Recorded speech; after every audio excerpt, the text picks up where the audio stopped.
Hey everybody. So in this video, what I thought I would do is I'm going to be watching Simon Sinek, who's this kind of very famous thought leader and speaker, and break down some of the speaking things that he's doing to show places that he's doing stuff that's really awesome and things we can learn from him, and then other stuff that I might try and pepper in some suggestions to go next level. So let's see. Here we go. So a question that sort of comes up a lot is, what advice would you give your younger self?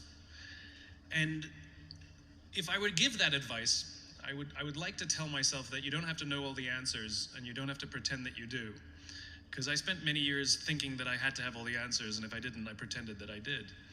And it wasn't until that valuable lesson that I learned later in life did it change the course of my life. Okay, so right off the bat, it's a very standard opening. I would say he's very comfortable. You can tell he's super comfortable. But the thing is, you were watching this, and at this moment when I pushed pause is probably when you would start to skip.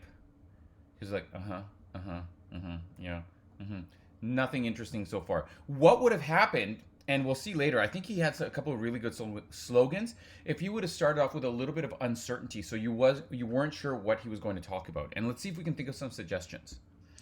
And so I thought what I would do today is just share a few stories, a few things that I've learned along the way, some of them big ideas, some of them small, that have helped mold my perspective on the world, and hopefully it'll give you something to take away as you go on to your next challenge. Again, very standard. I think all of this he probably could have just thrown away. The first one is all about perspective and going after the things that you want. In Central Park, the New York Roadrunner. Right here is how we should have started the whole presentation. And imagine if this, okay, watch this. Perspective. And Watch going this. after the things. Not this part. that Blah, you blah, blah, blah, want. blah, blah, blah. This is all blah, blah, blah.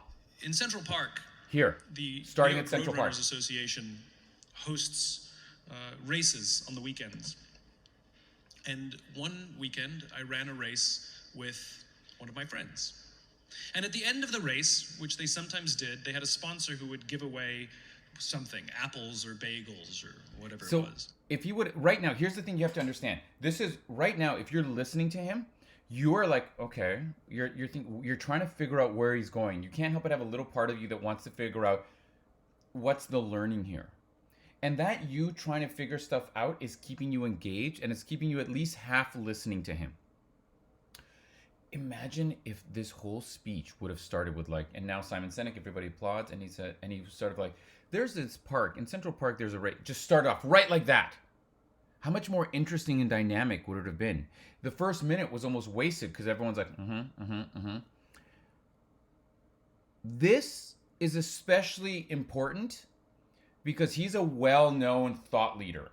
So people will give him the benefit of the doubt.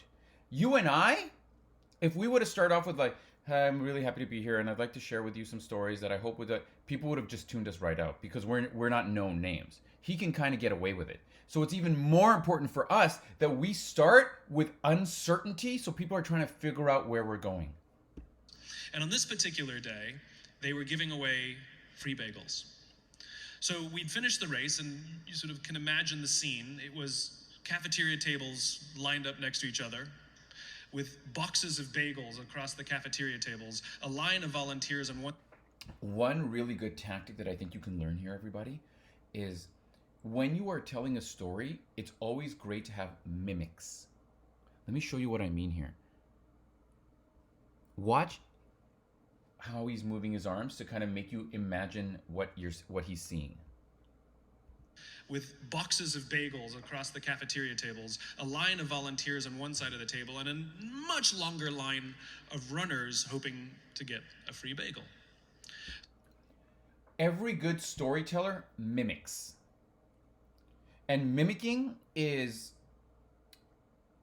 not miming, not acting things out, but the impression of an action.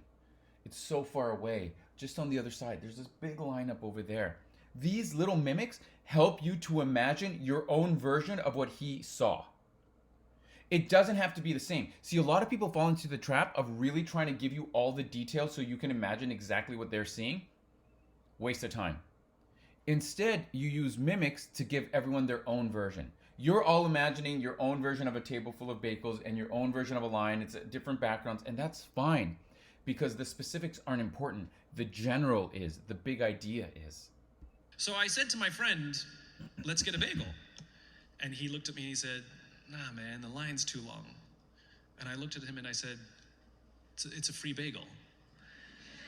And he said, Cute little joke. I don't want to stand in line. And I looked at him again. I said, free bagel. Kind of, And that's what I mean, it's okay. Whenever you make the jokes, he's not a comedian. And so it's kind of, you get that like, cute. I realized there's two ways you can see the world. You can see the thing that you want, or you can see the thing that's standing in the way of the thing that you want.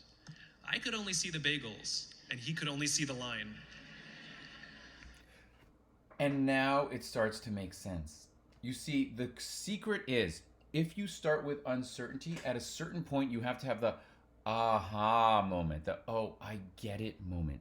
And that's exactly what he did. You're starting off with the story about running, about bagels, and you're like, okay.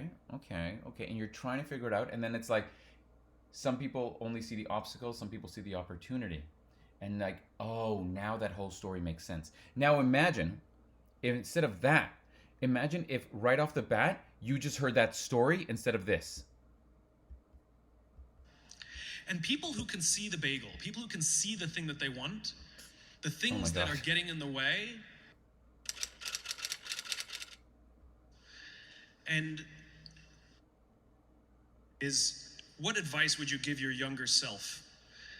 And if I would give that advice, I would like to tell myself that you don't have to know all the answers and you don't have to pretend that you do. Because I spent many years... You see? If watching this again, you're like, you kind of have this urge to skip ahead for the real information. But imagine if all of that started with, there's a run in the park. And then after that story, he says, people ask me all the time what advice I would give. And then he does this part. So he switches them around. How about that for impactful openings?